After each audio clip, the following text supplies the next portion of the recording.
Bonjour et bienvenue. Aujourd'hui, on aborde un sujet vraiment central pour quiconque s'intéresse au marché.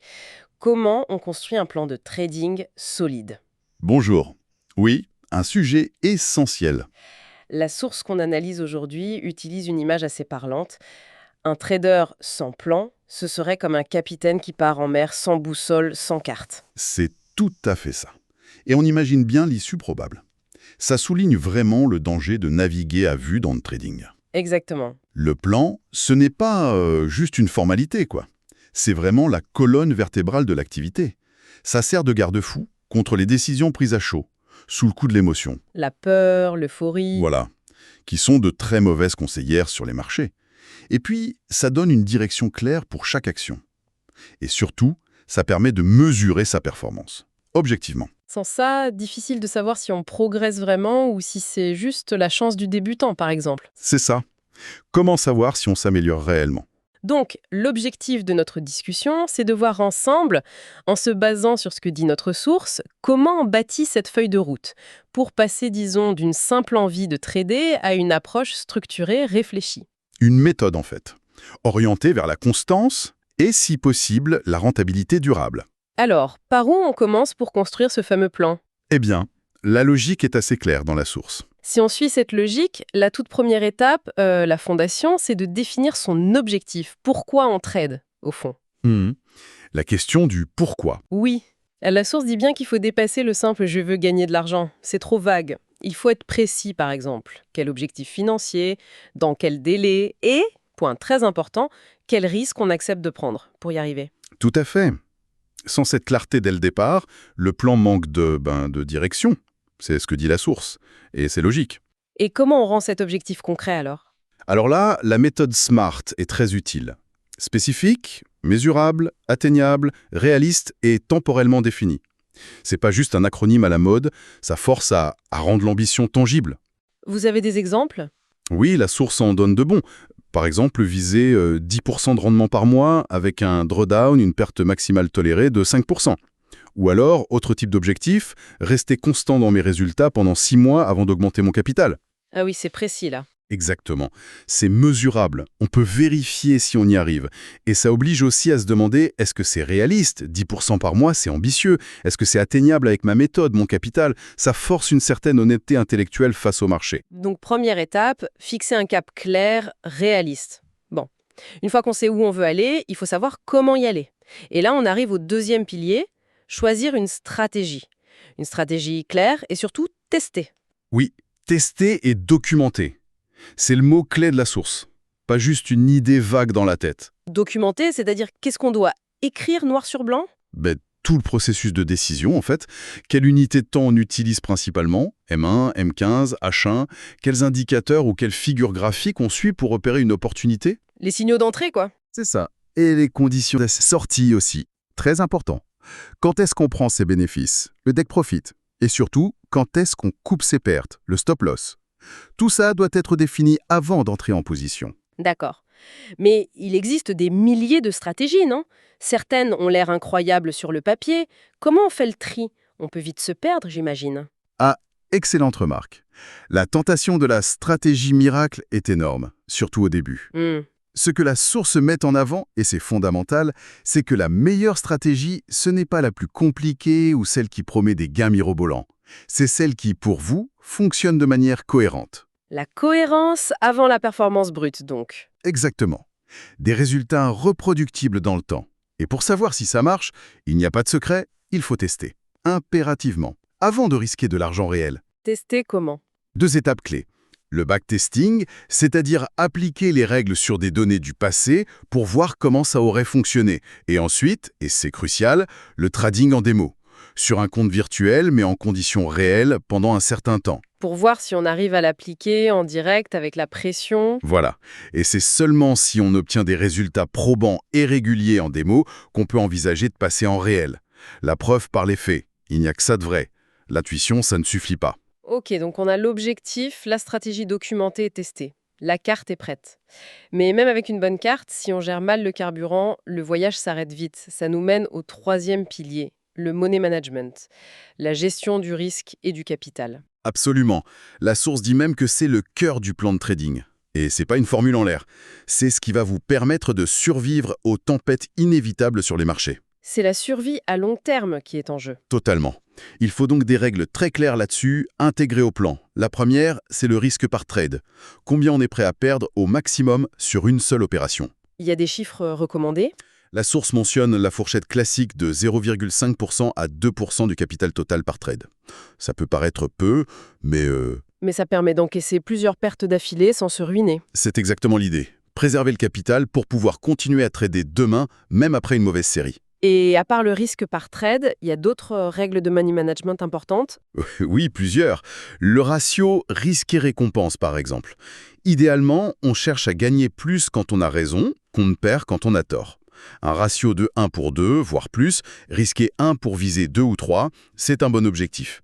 Ça permet d'être rentable même si on gagne moins d'une fois sur deux. Précisément. Autre point, limiter le nombre de trades par jour ou par semaine, pour éviter l'overtrading, cette espèce de frénésie où on prend des trades de moins en moins qualitatifs. La précipitation. Oui. Et enfin, définir un seuil de perte maximum sur le capital global, le fameux drawdown max. Si on atteint ce seuil, disons 10% ou 15% de perte sur le capital, on s'arrête, on fait une pause, on analyse. C'est une sécurité essentielle. La source a une image forte pour ça. Un plan sans gestion du risque, c'est un château de sable face à la marée des marchés. Ça résume bien l'idée de vulnérabilité. C'est très juste. Sans ça, même la meilleure stratégie du monde ne vous sauvera pas à long terme. Protéger son capital, c'est la base. Sans capital, Plus de trading. Logique.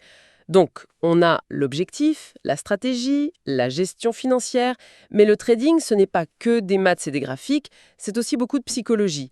On se bat souvent contre soi-même. vous touchez un point crucial. Et c'est le 4e pilier, intégrer des règles de discipline et de gestion psychologique au plan. La source dit un truc du genre « Le danger vient rarement du marché, mais du trader lui-même ». Comment le plan peut nous aider avec ça? C'est une dimension souvent sous-estimée au début, mais qui fait une énorme différence. Le plan doit anticiper nos propres faiblesses psychologiques et prévoir des protocoles pour y faire face. Des exemples concrets? Oui, la source en donne. Par exemple, la règle classique d'arrêter de trader pour la journée après 3 pertes consécutives. Peu importe si on pense qu'une opportunité géniale se présente. Stop. Pour éviter de vouloir se refaire à tout prix. Exactement. Pour casser la spirale négative. Autre exemple, s'imposer une pause après un très gros gain ou une perte très douloureuse. Juste pour laisser retomber l'émotion, l'adrénaline ou la frustration. Reprendre ses esprits avant de replonger. C'est ça. Et bien sûr, l'interdiction absolue du revenge trading. Cette envie de retourner immédiatement sur le marché pour récupérer une perte. C'est presque toujours une mauvaise idée. Ça mène à des décisions irrationnelles. Systématiquement. Et souvent à des pertes encore plus grosses. Mais ces règles, elles peuvent paraître un peu rigides, non? Est-ce que ça n'enlève pas de la souplesse en ce direct? Voilà. Ces règles, c'est un système.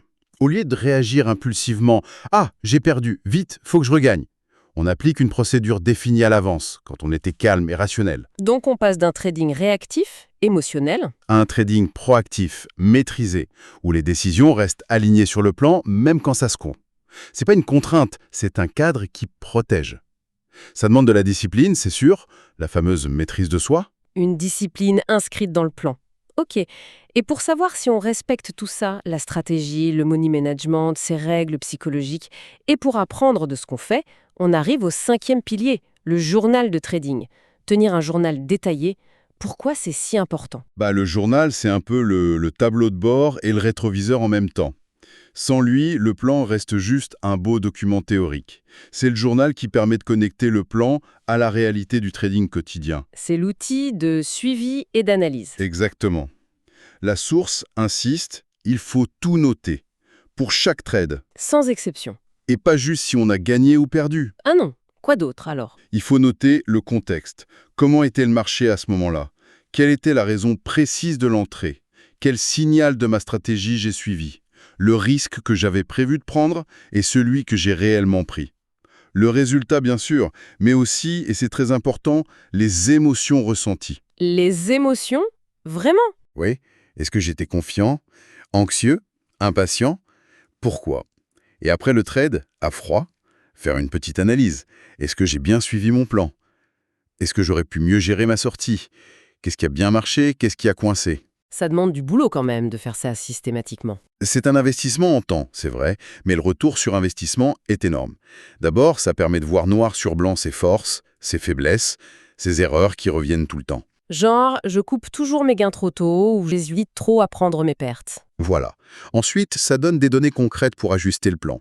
Si je vois qu'un certain type de signal ne marche jamais le vendredi après-midi, peut-être que je dois adapter ma stratégie. Ajuster sur la base de preuves, pas d'impression. C'est ça. Et troisièmement, c'est le seul moyen de savoir si on a vraiment un avantage statistique sur le marché, un edge, et de le quantifier. Ça transforme le trading en une activité basée sur des données. La source dit que le journal est le miroir du plan. Sans miroir, Difficile de s'améliorer. Très clair. Le journal, outil d'auto-évaluation et d'amélioration. Donc, on a notre plan, objectif, stratégie, risque, psycho, et le journal pour tout suivre. Est-ce qu'on peut considérer que c'est bon, le travail est fini? ah, justement non. Et c'est le sixième et dernier pilier, essentiel pour durer. Il faut revoir et ajuster ce plan régulièrement. Il n'est pas coulé dans le béton. D'accord, donc l'adaptabilité est indispensable. La source dit bien qu'un bon plan n'est jamais figé. C'est logique d'ailleurs, les marchés changent tout le temps. Exactement. Nouvelles conditions, volatilité qui varie, et puis nous aussi on change, on apprend, on gagne en expérience. Alors comment on fait cette révision? À quelle fréquence? Qu'est-ce qu'on regarde? La suggestion, c'est de mettre en place une routine. Par exemple, à la fin de chaque mois ou chaque trimestre. On prend son journal de trading et on fait le bilan. Le bilan chiffré, j'imagine? Oui, les performances globales. Objectif atteint ou pas. Drawdown, ratio gain de perte moyen. Mais aussi qualitatif. Analyser les traits clés, les bonnes décisions, les erreurs. Et à partir de cette analyse factuelle, on se pose la question. Est-ce qu'il y a des choses à ajuster dans mon plan? Modifier la stratégie, revoir une règle de risque, ajouter une règle pour contrer une mauvaise habitude qu'on a repérée? C'est tout à fait ça. L'idée, c'est pas de tout changer au moindre coup de vent, attention, ce serait l'inverse de la discipline. Non, c'est une amélioration continue, réfléchie, basée sur les données du journal. Comme dit la source, les traders gagnants ne sont pas ceux qui ne changent jamais, mais ceux qui s'adaptent intelligemment. Voilà, c'est ce cycle PDCA. Planifier, exécuter, mesurer avec le journal et ajuster grâce à la revue. C'est ça qui permet au plan de rester un outil vivant, pertinent, efficace dans la durée. Parfait. Alors si on devait résumer l'idée forte de tout ça, c'est que bâtir ce plan de trading détaillé, mesurable et qu'on fait évoluer, ce n'est pas juste une option. C'est vraiment la fondation d'une approche sérieuse du trading. C'est l'acte fondateur, oui. Ça apporte la structure, la clarté dans la décision et les outils pour gérer ses émotions. Indispensable. Et ça change complètement la façon d'aborder le trading, non? Ah oui, radicalement. On passe d'une approche un peu au feeling, basée sur l'espoir ou la peur. Le trading casino, quoi. Un peu oui. On passe de ça à une démarche où, idéalement, chaque clic de souris est le résultat d'un processus réfléchi, testé, évalué. C'est ça le passage au trading professionnel. La source termine en disant que la constance vient de l'exécution rigoureuse de ce plan, bien plus que de la chance ou d'une intuition géniale de temps en temps. C'est assez direct. C'est la discipline dans l'exécution qui paye sur le long terme. Alors, pour finir sur une question ouverte, une piste de réflexion. Si l'exécution rigoureuse du plan est si capitale, comment on s'assure que le plan lui-même, même bien conçu, même revu régulièrement, reste pertinent?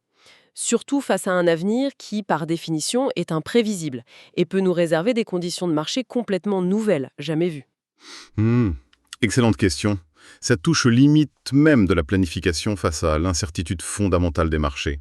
Ça nous rappelle qu'il faut peut-être un équilibre entre la rigueur du plan et une certaine humilité, une capacité à remettre en question même les fondations de notre approche quand l'environnement change radicalement. Tout à fait. Ça souligne le besoin de rester vigilant, d'apprendre en permanence, et peut-être de savoir jeter par-dessus bord certaines certitudes, même celles inscrites dans le plan le plus solide.